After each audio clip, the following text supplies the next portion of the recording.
Okay, so what we see here now is the report landing in the inbox.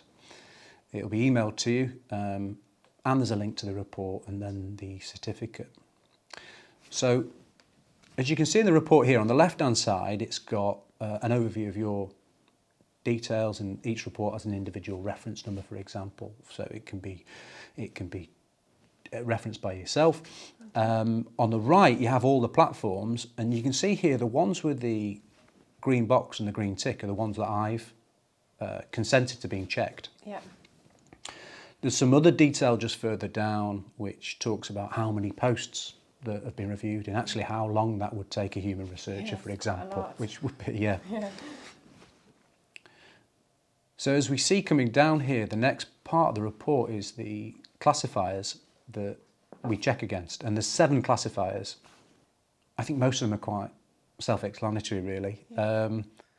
What does the hate speech include? What's that one? Right, yeah, I mean, good question. So it does not only things around race, but it does derogatory terms around gender. Okay. So it's quite broad-reaching, actually. Yeah. And it's something that is constantly updated and managed. So if there's another phrase that we wanted to track around, it would automatically be added. So it's constantly up to date, as indeed is the swearing and profanity. Yeah. So negative sentiment is one I'll usually explain a bit more about. I mean, this might be incredibly negative language, which isn't necessarily aimed at a person or organisation. Yeah.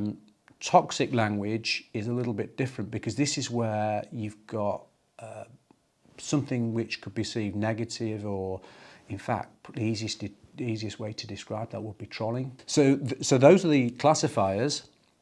And then as we come down the report, what it does is you can see I have findings in both swearing and profanity and toxic language. So it highlights that, and if you click on that, it then takes you to those findings. So on the left-hand side, what it's got is it's got a synopsis of the text that it's found that you need to review. And then on the right-hand side, it actually has a link to the actual tweet. This is an example we've used, but this is a meme. So this is where you've got some swearing and profanity which is embedded in an image or a photograph. Right. So the software has the ability to extract that out. So the second part is that it also includes the option to get a certificate. And where this is quite useful is, this is just an overview really of if there are any findings, but it doesn't be specific about what those posts are. Right. So this is really useful, that if you could present this to an employer without necessarily presenting something that shows the individual posts. Oh, right, okay, that's great.